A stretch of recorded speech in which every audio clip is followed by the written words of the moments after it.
Millbrook has officially opened its autonomous village, a 6,500 square foot facility. It's been built to support the development of connected and autonomous vehicles. The autonomous village comprises of 6 purpose-built workshops constructed to support mechanical, integration and software development for self-driving vehicles from passenger cars to buses.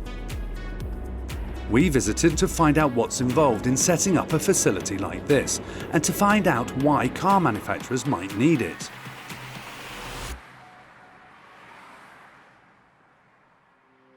We've been here about 50 years in total, and we've got lots of tracks and test facilities and test labs to do all kinds of vehicle testing, from a motorbike to a truck or a bus.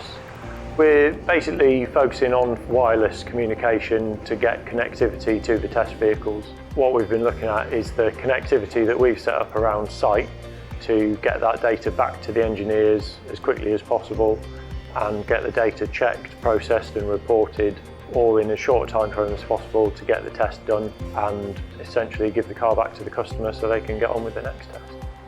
Armed with this information, we headed out to the test track to be introduced to the Autonomous Village's test car.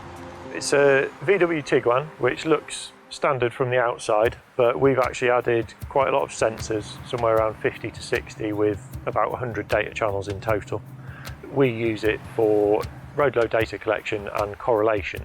So we can go and drive a road in the real world or another test track, and then we can also drive a track here at Millbrook, and then we can look at the data and correlate the two. So we can create a test that matches real world usage for a car. This is the hill route or the Alpine circuit, and this is one of the most unique things about Millbrook because it's the only proving ground with natural hills. So most proving grounds are built on airfields, so they're very flat. There's lots of changes of elevation and gradients up to 26%, and lots of trees and all sorts of stuff like that, which is really difficult to get mobile coverage. One of the key things about 5G is network density. It requires a large amount of cell towers and nodes because that provides more continuous throughput for users across the entire network. We've got an incredibly dense mesh of towers like this one here all around this hill route, and they've all got line of sight to each other, so they keep your connectivity as you go around, and they manage the handover between themselves. Over the past year, as part of a government funded project, we've installed 19 kilometres of fibre, which is linking 59 masts and 89 network nodes. We believe it's probably the most dense network in Europe at the moment. It's all very impressive, but why do car manufacturers need this? The old days was engineer would come out with a USB stick, transfer the data, go and stick it into their computer, probably wait for a computer to be available to do some data processing, maybe forget about it, come back to it the next day, and all sorts of things like that. So we've got a permanent data connection inside the car, so we can view anywhere on site using our own 4G network. As soon as the test is completed, we've got the data straight onto our own servers, and then we can process that data and produce a report within a couple of minutes of finishing the test. We've done a permanent installation on the car, so all the sensors are hidden away and all the cables are running under the trim panels. But you don't really see anything interesting until you get round to the back, and that's where all the data loggers live and all the sensors are running back to there. We are effectively just using a Wi-Fi hotspot, which is just hidden in the car there, and that's connected to our on-site network and it's connected to our servers, so we've got connection through that. We're measuring all sorts of locations on the car, so there's a lot of strain gauges on things like the suspension arms, so we're measuring the forces that are going through the suspension. There's a lot of accelerometers on key points around the vehicle, so we're seeing what acceleration things like the hubs are seeing when you're driving over a road.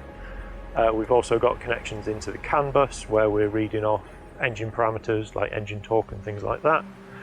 We've got strain gauges on the drive shafts and the prop shaft, looking at the torque going through those. We've got various temperature sensors around the vehicle to keep an eye on things like coolant and oil temperatures. and we've got GPS as well to see where we are on the track. So we've got a live display of a couple of the channels that the data loggers are recording. These displays can be configured however you want, so you can get a big red mark if a sensor goes down or things like that. So the engineer back at base can know straight away, and then they can call the driver and say, that sensor's stopped working, there's no point carrying on driving, come back to the workshop, let's fix it. Having this level of connectivity is an extremely powerful tool, and we wanted to explore what it means for durability testing. When a prototype car's built, it needs to go through some durability testing to prove that it's going to last 10, 15 years, 150,000 miles, whatever it might be. The data from these sensors, accelerometers and strain gauges, that's what they use to predict the life of all the components. So you know that the loads you're putting in are representative of what the vehicle's going to see when it's out in the real world. Some of the tracks are more severe than a public road. It's an accelerated input, so it's an accelerated test. And we can also accelerate the corrosion as well by exposing the vehicles to salt and humidity. So we've finished the hill route now, and we're on some specific inputs.